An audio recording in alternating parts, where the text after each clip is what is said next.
Assalamualaikum students. Today we are going to study ionization energy और ionization energy को समझने से पहले हमें आयंस का पता होना चाहिए। ठीक है, हमारे पास आयंस की दो टाइप्स हैं, कैटाइन और एनाइन। एनाइंस और कैटाइन में डिफरेंस ये है कि कैटाइन हैविंग पॉजिटिव चार्ज, ठीक है, और ये पॉजिटिव चार्ज उनके ऊपर कब आता है, जब वो इलेक्ट्रॉन लूज करते हैं। वाइल एनाइन हमारे पास वो वाले आयंस हैं जिनके ऊपर नेगेटिव चार्ज होता है, और वो कब आता है, जब वो कोई इलेक्ट्रॉन गेन करते हैं। ठीक है, अब हम आयनाइजेशन एनर्जी की तरफ जा रहे हैं, और आयनाइजेशन एनर्जी जो है वो हमारे पास एक ऐसा टॉपिक है, जैसे फॉर एग्जांपल मैं आपको कहती हूँ कि हमारे पास सिंपली अगर हम देखें तो ये देखें, हमारे पास ये है सोडियम एटम। ठीक है, ये इसके सेंटर में न्यूक्लियस है। ठीक है, Na पॉजिटिव, ये इसका जो सेंटर है, पॉजिटिवली चार्ज सेंटर। अब आपको पता है कि इसके आउटर मोस्ट शेल में एक इलेक्ट्रॉन होता है। ठीक है, अब न्यूक्लियस की इस इलेक्ट्रॉन के ऊपर अट्रैक्शन होती है या इसके ऊपर उसकी फोर्स होती है, कम हो ज्यादा अट्रैक्शन तो होती है ना। Na जो है जब बॉन्ड फॉर्मेशन करता है किसी भी एटम के साथ, तो ये अपना बैलेंस इलेक्ट्रॉन लूज करता है। कैसे?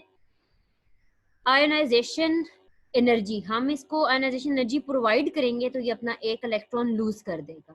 ठीक है, सोडियम जब अपना एक इलेक्ट्रॉन लूज कर देता है तो Na पॉजिटिव बन जाता है। ठीक है, सिमिलरली हम अब आयोनाइजेशन एनर्जी को कैसे डिफाइन करेंगे कि हमारे पास अमाउंट ऑफ एनर्जी होती है जो हमें रिक्वायर होती है ताकि हम वैलेंस इलेक्ट्रॉन को रिमूव कर सकें। ठीक है, आउटर मोस्ट शेल में से इलेक्ट्रॉन को रिमूव करने के लिए एनर्जी की जो अमाउंट रिक्वायर होती है, that is called as ionization energy. अब एनर्जी की ये अमाउंट हम जब तक एटम को देंगे नहीं, वो बैलेंस इलेक्ट्रॉन उसमें से रिमूव नहीं होगा। अब in case of atoms having only one electron, जब किसी ऐसे एटम में से हम इलेक्ट्रॉन निकालें जिसके पास सिर्फ, जिसकी वैलेंस शेल में सिर्फ एक इलेक्ट्रॉन हो, उसको कहते हैं first ionization energy. For example हमारे पास सोडियम एटम की जो आयोनाइजेशन एनर्जी है या फर्स्ट आयोनाइजेशन एनर्जी है, that is plus 496 kilo joule per mole. ठीक है, अब हमारे पास ऐसे भी एटम होते हैं जिनके पास एक या एक से ज्यादा इलेक्ट्रॉन होते हैं, तो ऐसे एटम में से इलेक्ट्रॉन निकालने के लिए हमें ज्यादा एनर्जी लगानी पड़ती है। क्यों? क्योंकि हम उसमें से इलेक्ट्रॉन वन बाय वन निकालते हैं। ठीक है, जैसे फॉर एग्जांपल आपके पास पीरियोडिक टेबल में ग्रुप 2 और 3 के एलिमेंट्स हैं, उनके पास दो या तीन इलेक्ट्रॉन्स हैं। ठीक है, तो इसीलिए हमारे पास जितने ने वैलेंस शेल में इलेक्ट्रॉन ज्यादा होते हैं उतनी ज्यादा एनर्जी लगानी पड़ती है। अब हम पीरियोडिक टेबल की तरफ जाते हैं। जब हम पीरियड्स में मूव करते हैं तो डेफिनेटली पीरियड्स में आप जो है वो वन बाय वन मूव करते हैं, लेफ्ट से राइट आपने जाना है। ठीक है, तो आप लेफ्ट से राइट जब पीरियोडिक टेबल में मूव करते हैं तो आपके पास जो वैल्यू ऑफ आयोनाइजेशन एनर्जी है वो इंक्रीज करेगी। ठीक है, क्योंकि साइज ऑफ एटम रिड्यूस करेगा। ठीक है, अब जब साइज ऑफ एटम रिड्यूस करता है और वैलेंस इलेक्ट्रॉन जो है वो, जितना एटम का साइज छोटा होता है, वैलेंस शेल जो है वो उतना, वैलेंस शेल के ऊपर न्यूक्लियस का चार्ज या हम कहें कि इलेक्ट्रोस्टैटिक जो फोर्स है वो ज्यादा हो जाती है। ठीक है, इलेक्ट्रोस्टैटिक फोर्स जब ज्यादा हो जाती है, यानी कि इसका मतलब ये होता है कि न्यूक्लियस की तरफ से जो चार्ज है वैलेंस इलेक्ट्रॉन पे वो क्या हो जाता है, वो ज्यादा हो जाता है।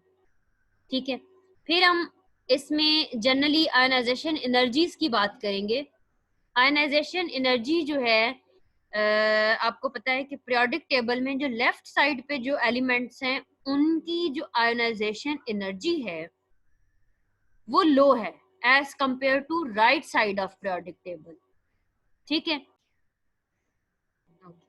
नेक्स्ट हमारे पास है अब ऐसा होता क्यों है कि हमारे पास, हमने कहा कि जो पीरियोडिक टेबल में जो लेफ्ट साइड पे एलिमेंट हैं उनकी ionization energy as compare to right side of element वो जो है लो है। उसकी रीजन क्या है कि साइज ऑफ एटम रिड्यूस हो जाता है।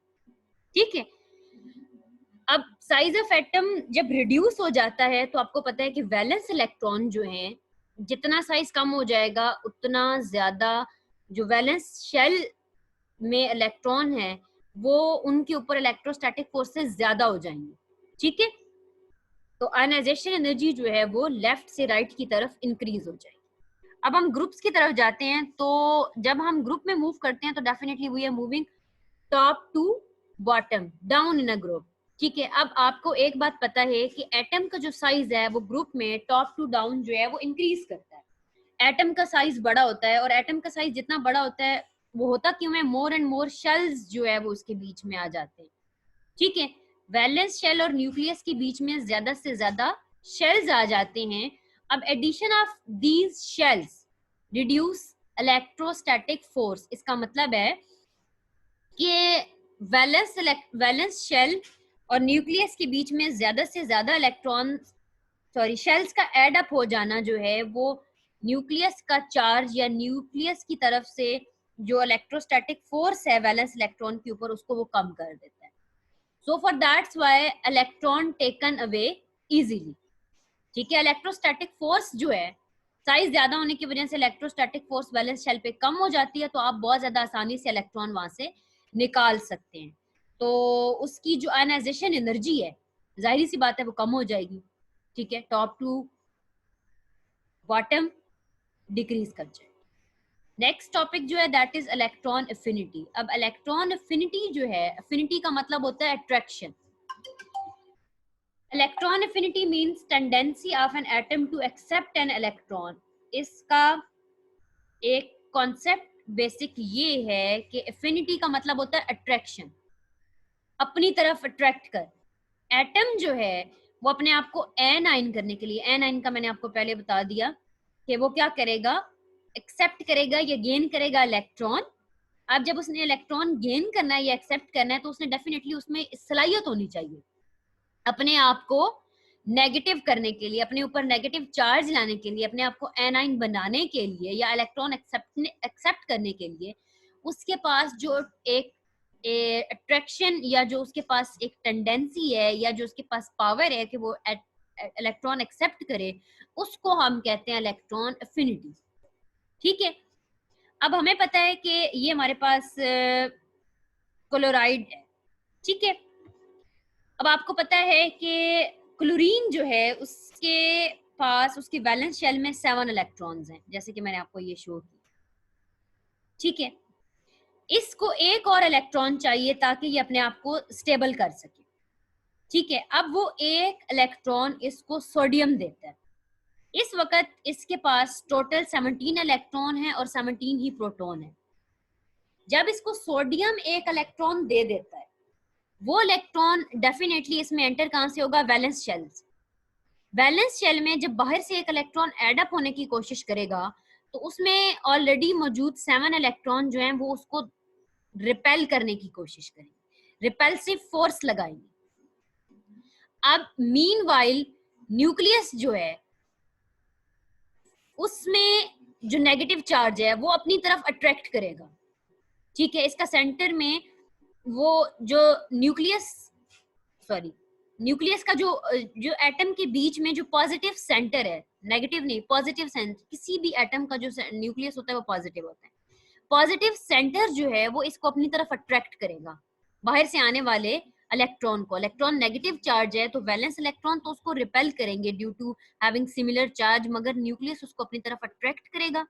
उस अट्रैक्शन की वजह से जो पोटेंशियल एनर्जी है इन वैलेंस इलेक्ट्रॉन्स की वो कम हो जाएगी और एनर्जी रिलीज होगी। अब इस वक्त वो इलेक्ट्रॉन एक्सेप्ट करने की वजह से जो एनर्जी रिलीज होगी उस एनर्जी को हम कहते हैं इलेक्ट्रॉन एफिनिटी। फॉर एग्जांपल ये सोडियम का एटम है, ये एक इलेक्ट्रॉन इसको देगा, ठीक है, इसके वैलेंस शेल को, और ये खुद Na पॉजिटिव बन जाए, ठीक है। खुद ये बन गया कैटाइन और इसको इसने बना दिया एनाइन। एफिनिटी को मैंने थोड़ा सा कंपेयर किया है आयनाइजेशन एनर्जी से ताकि आपको ज्यादा क्लियर हो जाए। एफिनिटी जो है, इलेक्ट्रॉन एफिनिटी है कि इलेक्ट्रॉन जब किसी एटम में आप इलेक्ट्रॉन ऐड करते हैं तो उसमें से एनर्जी रिलीज होती है। आयनाइजेशन एनर्जी हमारे पास एनर्जी की वो अमाउंट है जो आपको खुद से ऐड करनी है, जो आपको खुद से चाहिए, जो आपको लगानी है। कब? जब आप किसी एटम में से इलेक्ट्रॉन निकालते हैं।